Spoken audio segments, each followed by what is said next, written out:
ഉപവാസത്തെക്കുറിച്ചുള്ള ഒരു തർക്കമായിട്ട് മാത്രം ഇന്നത്തെ ഗോസ്പലിനെ കാണരുത്. വളരെ ഗൗരവകരമായ ഒരു സ്റ്റേറ്റ്മെൻറ്റ് ഈശോ ഇന്നത്തെ ഗോസ്പലിൽ നൽകുന്നുണ്ട്. താൻ സ്ഥാപിക്കാൻ പോകുന്ന പുതിയ റിലിജനെക്കുറിച്ചുള്ളൊരു സ്റ്റേറ്റ്മെൻറ്റാണ്. നമ്മൾ പറയാറുണ്ട് എല്ലാ മതങ്ങളും ഒരുപോലെയാണ്, എല്ലാ മതങ്ങളിലും ദൈവമുണ്ട്, സത്യമുണ്ട്, എല്ലാ മതങ്ങളിലും അൾട്ടിമേറ്റ് ദൈവത്തിലേക്കാണ് പോകുന്നത്, അത് ഒറ്റയാളാണ് എന്ന് പറഞ്ഞാൽ ഏത് നമ്പറിൽ വിളിച്ചാലും ഞാൻ എടുത്തോളാം എന്ന് പറയുന്ന ദൈവം. അപ്പോൾ പിന്നെ എന്താണ് ക്രിസ്ത്യാനിറ്റിയുടെ യുണീക്ക്നെസ്? അതിൻ്റെ പ്രത്യേകത എന്താണ്?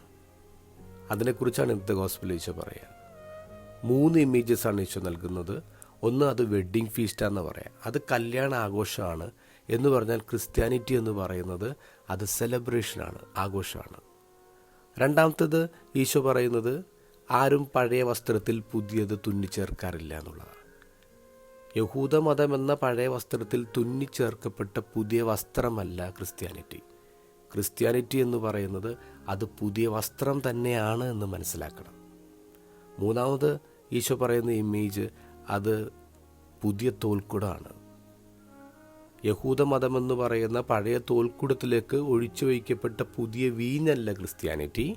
ക്രിസ്ത്യാനിറ്റി എന്ന് പറയുന്നത് അത് പുതിയ വീഞ്ഞുമാണ്, അത് പുതിയ തോൽക്കുടമാണ്. It's a new wine and new wine skin. ഇതാണ് ക്രിസ്തു മതത്തിൻ്റെ യുണീക്ക്നെസ്. ഇതാണ് ക്രിസ്തു മതത്തിനെ മറ്റു മതങ്ങളിൽ നിന്നും വ്യത്യാസപ്പെടുത്തുന്നത്.